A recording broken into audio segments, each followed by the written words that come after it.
Nesse vídeo vamos atacar os princípios básicos de Java e algumas de suas características. Então, vou começar com uma boa notícia para aqueles que já trabalharam com C ou C++. Java tem uma sintaxe baseada em C e C++, então a gente chama que é uma sintaxe C-like, né? E por essa razão ela é familiar para vários programadores, não é a única linguagem que é baseada nessa sintaxe, então é uma sintaxe bem comum. Apesar disso, ela elimina várias redundâncias que existem no C++ e acaba se tornando uma linguagem simples para desenvolver algumas aplicações, desde que você conheça algum dos principais pacotes de desenvolvimento.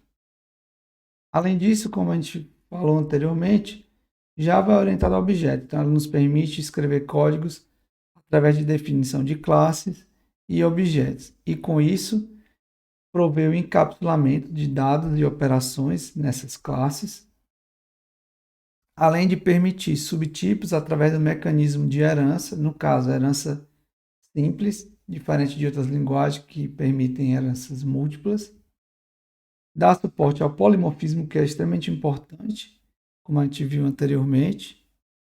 Faz uso de dynamic bind, ou ligações tardias, para descobrir exatamente esses tipos. A gente vai ver isso mais à frente. E uma coisa muito importante, ela faz a criação e remoção dinâmica de objetos da memória. Isso aqui está relacionado com o que seria no C, o malloc e o free. A gente vai ver aqui. E ao mesmo tempo que Java tem todas essas características, ela removeu a necessidade de variáveis e funções globais através desses novos mecanismos orientados a objetos que ela provê. Não existe a necessidade de ponteiros, então você não vai ter mais problema de segmentation faults. Aleluia, irmão. Não precisamos da goto, struct e union. Union e struct é algo bem comum em C, goto nem tanto, mas em Java você não precisa mais disso, graças às classes, objetos, enfim. Em Java possui tipagem forte, então dificilmente vai ter problemas relacionados com tipos no seu programa.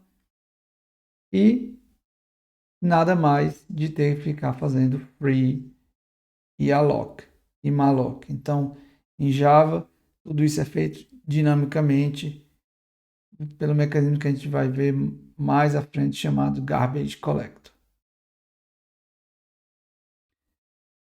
Algumas outras características que são importantes, ela é case sensitive, então uma variável que tem um nome todo minúsculo é diferente de uma outra variável que tem o mesmo nome, porém com letras maiúsculas, então é importante perceber isso. Os blocos em Java são sempre delimitados por chaves, assim como no C, mas diferente do Python, por exemplo. Sempre ao final de um comando você põe o ponto e vírgula, de novo, assim como no C, ela tem uma sintaxe C-like, diferentemente do Python, que não tem ponto e vírgula, ou do Kotlin. E os nomes de variáveis, classes, métodos sempre começam por letras. Você não pode começar com um número, certo? E, no nosso caso, uma aplicação Java ela vai ser sempre caracterizada pelo método main.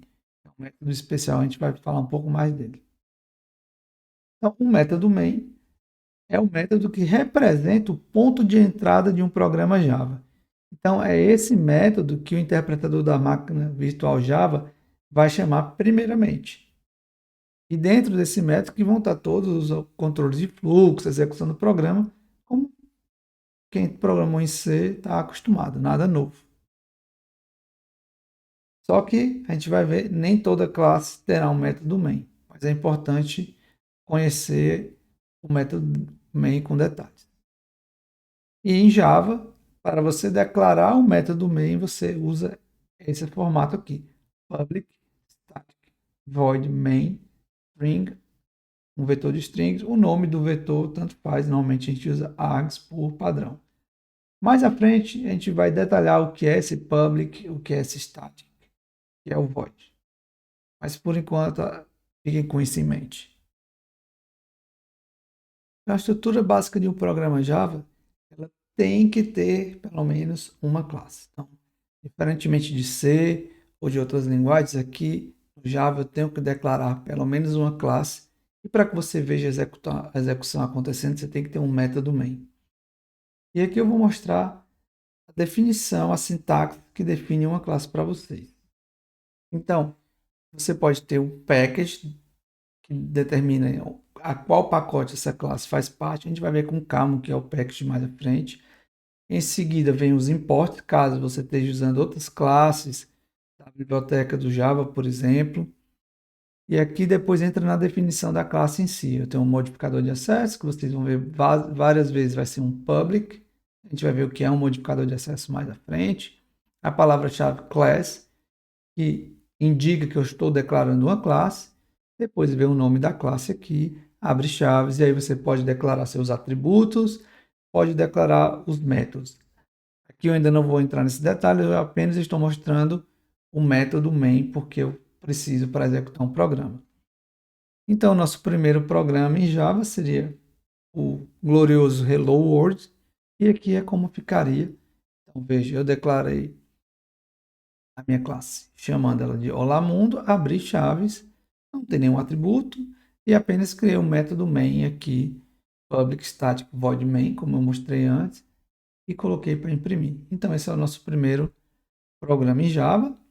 E para que você possa executar, você primeiro vai compilar com o comando javac e você passa o nome do arquivo com .java no final e na hora de executar apenas Java e Olá Mundo. Então é isso. Espero que vocês consigam executar o Olá Mundo de vocês e a gente se vê já já no vídeo sobre tipos de dados.